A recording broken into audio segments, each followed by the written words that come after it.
Друзья, буквально минуту назад у меня завершилась встреча с нашим большим другом, инфоартистом Джей Кей. Это американский эксперт, профессиональный музыкальный тренер, вокалист. Он написал книгу о американской популярной музыке. И он большой поклонник творчества Димаша, он большой поклонник Казахстана. И я с ним решил поговорить немного о новом музыкальном клипе Димаша Кудайбергена, который вышел вот буквально на днях и очень такой произвел большое впечатление на весь мир. Нашу беседу предлагаю для вас. Надеюсь, вам будет интересно посмотреть. И не забудьте подписаться на наш канал. Не забудьте подписаться на канал инфоартиста Джей Кей. И, друзья, приятного просмотра, внимания на экран.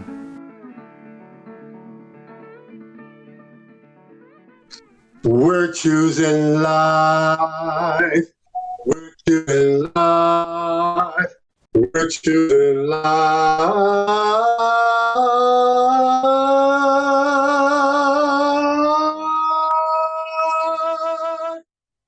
Мы выбираем жизнь. Да, вот именно об этом и поет Димаш. Вот в том фрагменте, где он поет прямо на надрыв.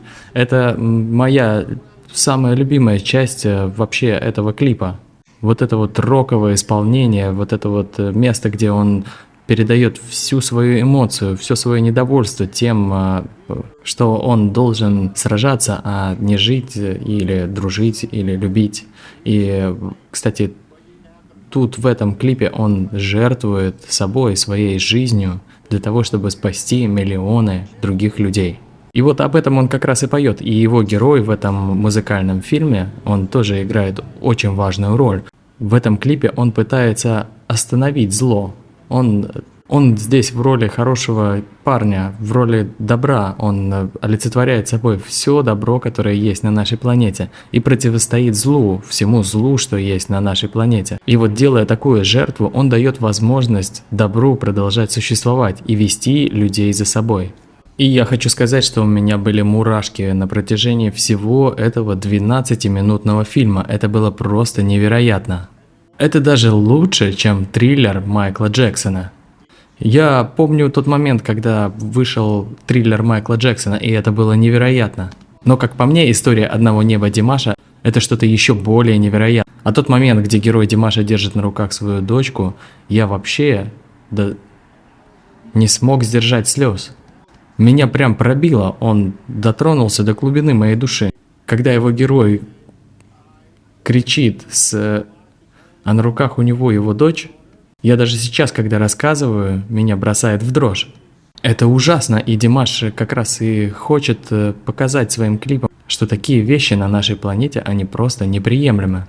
Я здесь сделал немного пометок, и сейчас я, конечно, все более подробно расскажу. Это просто вот первые мои эмоции, хотел сразу ими с вами поделиться. Да, я, кстати, понимаю, откуда у вас такие эмоции, ведь вы отец двоих девушек, двоих близняшек. Да, поэтому этот музыкальный фильм, он прошелся по мне. Я все прочувствовал буквально на своей коже. Все эти эмоции, все это передалось мне даже через экран. И это просто невероятно, то, что Димаш может своим голосом передать такие сильные эмоции, такие сильные ощущения. Мне кажется, эта песня – это настоящий реквием. В этой песне он заявляет, что мы идем куда-то не туда. Почему-то наши лидеры ведут нас не в ту сторону, куда мы должны вообще идти, куда мы изначально хотели идти. Помните, это история или легенда, или сказка о трубаче? Там был злой герой, который играл на трубке, а все дети шли за ним, и потом в итоге это все приводило к очень плохим последствиям. Вот и тут Димаш, мне кажется, делает отсылку как раз к тому вот плохому герою, к тому трубачу. Димаш здесь поет, может быть, хватит слушать этого трубача. Он говорит о том, что хватит идти по зову трубача, потому что это все ведет нас в пропасть. И это действительно послание, настоящее послание, которое Димаш хочет донести до всего человечества, потому что он и написал эту песню, он стал автором музыки, и он сам и стал и исполнителем, он исполнил эту песню. Также он стал режиссером клипа. Я не знаю, какую роль он исполнил именно как режиссер. И была еще и девушка, которая тоже является режиссером. Насколько я знаю, он написал сценарий. Отлично, тогда получается девушка помогала ему в качестве режиссера. Так что мы видим, что для Димаша эта песня, эта композиция, этот фильм, это все имеет очень большое значение. И, кстати, вот если мы поговорим про Трубача, дело в том, что здесь очень глубокие мысли закладываются Димашем. Герой Димаша, он дружит с этим Трубачом. И в детстве они начинают с одной точки, причем в детстве они оба очень добрые и делают добрые дела, совершают добрые поступки, и ими движет добро. И там, кстати, есть еще и любовная линия, ведь мальчика, которых мы видим в начале клипа, они ухаживают за девочкой. Но девочка отдает предпочтение герою Димаша. И Димаш делает 3 амулета, точнее, герой Димаша. И вообще сценарий довольно замысловатый, потому что мы можем прослеживать развитие героев и их духовный путь, ведь оба они начинают из одной точки, оба они начинают с добра. В дальнейшем что-то происходит, и один из них становится злым, а второй остается таким же добрым. Да, и в итоге, чтобы победить зло, добрый герой, он жертвует собой для того, чтобы остановить, прекратить то, что происходит. И это, кстати, то, что мы должны сделать для Димаша. Мы, как Дирс, должны посвятить себя тому, чтобы Димаш продолжал творить, чтобы он продолжал... Но это, конечно, уже отдельный разговор. Потому что мы же знаем, что и Майкл Джексон, и Битлз, и многие другие артисты, Принц, Бритни Спирс, они все были уничтожены. Шоу-бизнес их буквально просто использовал. И мы не должны позволить сделать то же самое с Димашем. Как раз вот плохая сторона мировой культуры, то что они используют талант в своих корыстных целях. И потом от таланта буквально ничего не остается. То же самое и здесь в клипе мы видим, потому что, если вы заметили, то символ плохого героя – это как раз перевернутый символ героя Димаша. Как раз вот тот вот амулет, который Димаш создает в самом начале, точнее, его герой создает в самом начале, и дарит девушке, одевает себе и дарит плохому герою. Вот как раз в этом-то и парадокс. Ведь только добро может создавать, а зло оно не может создавать, оно может только переворачивать то, что создает добро. И вот здесь вот, наверное, даже тоже есть какой-то смысл, потому что каждый человек, он может для себя выбирать, какой путь ему избрать, путь добра или путь зла. И тут мы видим, что вот я выбираю добро, Димаш выбирает добро, вы, Алга Петербург, тоже выбираете добро. И Дирс тоже все выбирают добрый путь. Если посмотреть, Дирс, они всегда только создают, они всегда стараются придумать что-то хорошее. Но также есть и много зла, есть много тех, которые рассказывают плохие какие-то истории про Димаша или пытаются как-то ему навредить, но это все из-за зависти. И мы все это прекрасно понимаем. И так будет всегда, зло всегда атакует добро. Добро никогда не атакует зло, но все равно мы должны сопротивляться злу. Поэтому Димаш поет «Мы выбираем жизнь». Я, конечно, тоже пытаюсь петь, но я на 3 октавы ниже Димаша. И это, конечно, невероятно. То, как он поет, это просто феноменально. Это фантастика. 2 года назад моя дочка сказала, я бы хотела, конечно, чтобы Димаш спел в стиле рок. И он сделал это. Не знаю, это специально для моей дочери, хотя нет, конечно, я шучу. И Димаш, кстати, поет вот в этой песне, что, возможно, это наш последний шанс. Если вы обратите внимание на слова, я пользуюсь субтитрами на канале Димаша. Время спасти землю, время проснуться. Мы на краю нашей могилы. Есть ли шанс еще спасти нас? Трубач ведет нас не туда. И там Димаш, кстати, обращается ко всем религиям. Я знаю, что мы обычно на канале Алга Петербург не говорим ни про религию, ни про политику, но здесь мы комментируем песню Димаша, поэтому я должен сказать несколько слов и про это.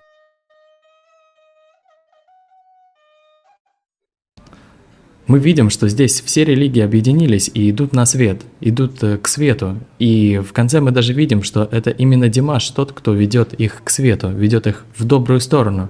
И я, кстати, знаю, что в Казахстане все религии и все люди мира, они живут рука под руку. Они живут рядом в мире добре и согласия. Что очень символично, потому что Димаш, он же сам из Казахстана. И он прекрасно знает, как это работает. Так что это очень интересно. Кстати, давайте немножко пройдем еще глубже. Это книга «Искусство войны». И вы можете ее использовать как в хорошую, так и в плохую сторону. Потому что это информация, а информацию можно использовать для созидания, а можно для разрушения. То же самое вот Святая Библия. Ее тоже можно использовать по-разному. Так же, как и любую другую священную литературу. И здесь то же самое вот в этих книгах. Это книга, которую написал я сам. Это книга о том, как использовать хорошую информацию, как использовать ее для созидания. А это то же самое, это моя книга, но она переведена на другой язык. И тут, как мне кажется, совсем другая интерпретация моих слов.